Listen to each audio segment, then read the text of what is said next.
Hi, ನಾನು doctor Suman Byregowda, senior consultant clinical lead orthopaedic oncology services, Narayana health city, Bangalore.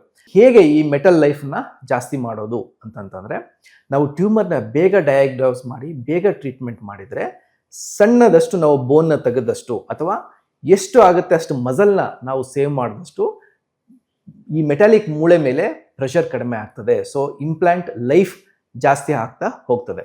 ಒಂದು. Second, exercise ಆದಮೇಲೆ ನಾವು ಹೇಗೆ ಫಿಸಿಯೋಥೆರಪಿ ಮಾಡ್ತೀವಿ, ಹೇಗೆ ಈ ಮೆಟಲ್ ಅಕ್ಕಪಕ್ಕ ಇರೋ ಮಸಲ್ಗಳನ್ನ ನಾವು ಗಟ್ಟಿ ಮಾಡ್ಕೊಳ್ತೀವಿ, ಸ್ಟ್ರಾಂಗ್ ಮಾಡ್ತೀವಿ ಅನ್ನೋದ್ರ ಮೇಲೆ ಡಿಪೆಂಡ್ ಆಗುತ್ತೆ. ಯಾಕಂದರೆ ಮಸಲ್ ಸ್ಟ್ರಾಂಗ್ ಇತ್ತು ಅಂತಂದರೆ ಜಾಯಿಂಟ್ ಮೇಲೆ ಪ್ರೆಷರ್ ಬೀಳುವಂಥದ್ದು ಕಡಿಮೆ ಆಗ್ತದೆ. ಸೊ ಈ ಇಂಪ್ಲಾಂಟ್ ಲೈಫ್ ಇನ್ನೂ ಜಾಸ್ತಿ ಆಗ್ತದೆ.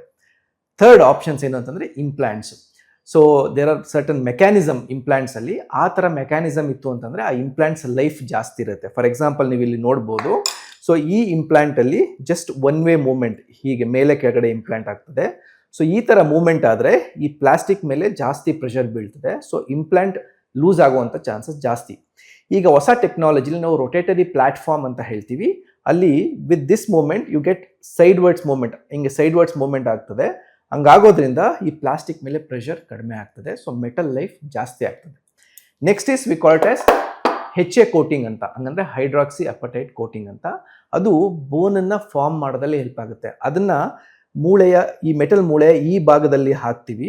ಸೊ ಅವಾಗ ಈ ನಾರ್ಮಲ್ ಮೂಳೆಯಿಂದ ಮೆಟಲ್ ಮೇಲೆ ಬೋನ್ ಫಾರ್ಮ್ ಆಗ್ತದೆ. ಸೊ ಬೋನ್ ಫಾರ್ಮ್ ಆಗೋದ್ರಿಂದ ಈ ಮೆಟಲ್ದು ಲೈಫ್ ಜಾಸ್ತಿ ಆಗ್ತಾ ಹೋಗ್ತದೆ.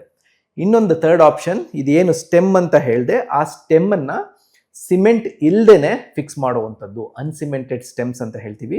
ಸೊ ಈ ಕಂಪ್ಲೀಟ್ ಸ್ಟೆಮ್ಮನ್ನು ಹೈಡ್ರಾಕ್ಸಿ ಅಪಟೈಟಿಂದ ಕೋಟ್ ಮಾಡಿರೋದ್ರಿಂದ ಅದನ್ನು ಕಂಪ್ಲೀಟ್ ನಾವು ಮೂಳೆ ಒಳಗಡೆ ಹಾಕಿದಾಗ ಮೂಳೆ ಇನ್ಗ್ರೋತ್ ಆಗ್ತದೆ ಮೆಟಲ್ ಮೇಲೆ. ಸೊ ಮೆಟಲ್ ಲೈಫ್ ಜಾಸ್ತಿ ಆಗ್ತದೆ. ಸೊ ಇದೆಲ್ಲ ಮಾಡೋದ್ರಿಂದ ನಾವು ಮೆಟಲ್ ಲೈಫ್ನ ಇಂಪ್ರೂವ್ ಮಾಡ್ಬೋದು. ಆ್ಯಂಡ್ ಲಾಸ್ಟ್, ನಾವು ಅದನ್ನ ಹೇಗೆ ನೋಡ್ಕೋತೀವಿ ಅನ್ನೋದ್ರ ಮೇಲೆ ಇಂಪಾರ್ಟೆಂಟ್. ಫಾರ್ ಎಕ್ಸಾಂಪಲ್, ಒಂದು ಕಾರ್ ಟೈರ್ನ ನಾವು ಹಾಕ್ಸಿದ್ರೆ ನಾವು ಹೇಗೆ ಕಾರ್ ಓಡಿಸ್ತೀವಿ ಅನ್ನೋದ್ರ ಮೇಲೆ ಅದು ಡಿಪೆಂಡ್ ಆಗುತ್ತೆ. ರ್ಯಾಶಾಗಿ ಓಡಿಸಿದ್ರೆ ಕಾರ್ ಟೈರ್ ಬೇಗ ವೇರ್ ಆಗುತ್ತೆ. ಅದನ್ನು ನಾವು ನೀಟಾಗಿ ಓಡಿಸಿದ್ರೆ ಕಾರ್ ಟೈರ್ ಲೈಫ್ ಇನ್ನೂ ಜಾಸ್ತಿ ಬರ್ತದೆ. ಲಾಸ್ಟ್ ಕ್ವಶನ್, ಈ ಥರ ಮೆಗಾ ಪ್ರಾಸೆಸ್ ಆದಮೇಲೆ ನಮ್ಮ ಲೈಫ್ ಸ್ಟೈಲ್ ಏನಾದರೂ ಚೇಂಜ್ ಮಾಡ್ಕೋಬೇಕಾ ಅಂತ ಕೇಳಿದ್ರೆ, ಎಸ್, 90% ಏನು ಚೇಂಜ್ ಮಾಡ್ಕೊಳ್ಳೋದು ಬೇಕಾಗೋದಿಲ್ಲ. ಕೆಲವು 5-10% ನಮ್ಮ ಆ್ಯಕ್ಟಿವಿಟೀಸ್ನ ಚೇಂಜ್ ಮಾಡ್ಕೊಬೇಕಾಗುತ್ತೆ.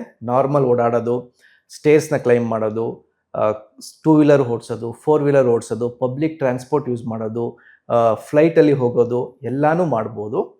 ಆದರೆ ಹೈ ಇಂಟೆನ್ಸಿಟಿ ಆ್ಯಕ್ಟಿವಿಟೀಸ್ ಅಂತ ಹೇಳ್ತೀವಿ, ಫುಟ್ಬಾಲ್ ಅಥವಾ ಮ್ಯಾರಥಾನ್ ರನ್ನಿಂಗ್, ಅದನ್ನು ಅವಾಯ್ಡ್ ಮಾಡಬೇಕು. ಅದು ಮಾಡಿದರೆ ಮೆಟಲ್ ಮೇಲೆ ಪ್ರೆಷರ್ ಬೀಳುವಂಥ ಚಾನ್ಸಸ್ಸು ಜಾಸ್ತಿ ಇರುತ್ತೆ. ಸೊ ಈ artificial metals is A boon for bone cancer patients. Results in excellent function. Almost 80-90% of normal function ಬರ್ತದೆ. ಪೇಷಂಟ್ನ ಇಮಿಡಿಯೇಟಾಗಿ ಮೊಬಿಲೈಸ್ ಮಾಡ್ಬೋದು, ನಡೆಸ್ಬೋದು.